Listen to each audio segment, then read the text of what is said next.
National Electrical Code Section 312.5 Code addresses the placement of electrical equipment in relation to ducts and piping.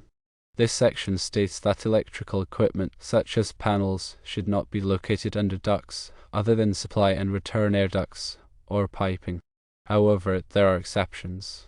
The exceptions are firstly, adequate access to and around the electrical equipment is provided, and secondly, the equipment is specifically identified for mounting under ducts. This rule applies to both residential and commercial installations, ensuring safety and accessibility for maintenance and repairs. The intent of this code is to prevent water damage from leaks or condensation, which could compromise the electrical equipment and pose a safety hazard. Adequate access is crucial. There must be sufficient space around the electrical panel to allow for safe operation, maintenance, and troubleshooting. This includes enough clearance for opening the panel door fully and working on the components inside. The specific dimensions for this clearance are often detailed in other parts of the National Electrical Code, such as Section 110.26, which specifies working space requirements around electrical equipment. In situations where it is unavoidable to place electrical equipment under ducts or piping, it is essential to verify that the equipment is specifically designed and identified for such installations. This means the equipment has been tested and listed by a recognized testing laboratory, such as Underwriters Laboratories, to ensure it can withstand the environmental conditions and potential risks associated with being located under ducts or piping. Furthermore, proper sealing and protection measures should be implemented to minimize the risk of water ingress. This could involve using drip shields or other physical barriers to deflect water away from the electrical equipment.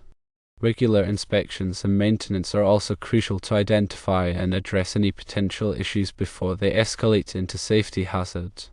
It's important to remember that electrical codes are constantly evolving, so always consult the latest edition of the National Electrical Code and local amendments to ensure compliance. Always consult with a qualified electrician or electrical inspector to ensure your installation meets all applicable requirements and safety standards. National Electrical Code Section 110.16, on the other hand, addresses arc flash hazard warnings. This section requires that electrical equipment likely to require examination, adjustment, servicing, or maintenance while energized be field marked with a warning label.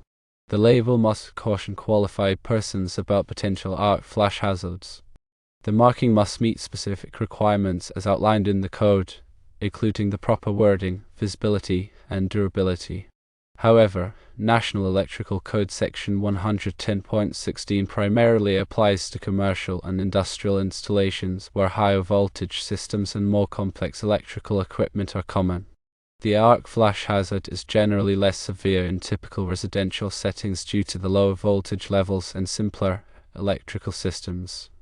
The goal of National Electrical Code Section 110.16 is to improve safety for qualified electrical workers who perform maintenance or repairs on energized equipment.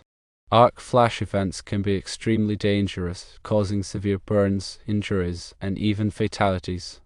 By providing clear warning labels, workers are made aware of the potential hazards and can take appropriate precautions, such as wearing personal protective equipment and energizing the equipment before working on it.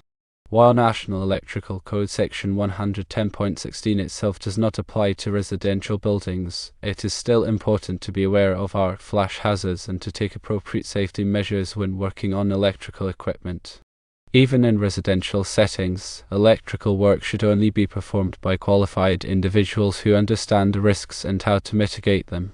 Always turn off the power before working on any electrical circuits, and use appropriate safety tools and equipment. Understanding the scope and application of different National Electrical Code sections is essential for ensuring electrical safety in both residential and commercial buildings. Always refer to the latest edition of the National Electrical Code and consult with qualified professionals for guidance on specific installations or situations. It's important to note that local jurisdictions may have additional requirements or amendments to the National Electrical Code, so it's crucial to check with your local building department to ensure compliance with all applicable regulations. Furthermore, the interpretation and application of electrical codes can sometimes be complex and nuanced. So seeking expert advice from qualified electricians or electrical inspectors is always recommended. By following these guidelines and working with qualified professionals, you can help ensure the safety and reliability of your electrical systems. Remember that electrical safety is everyone's responsibility, and taking the necessary precautions can prevent accidents and save lives.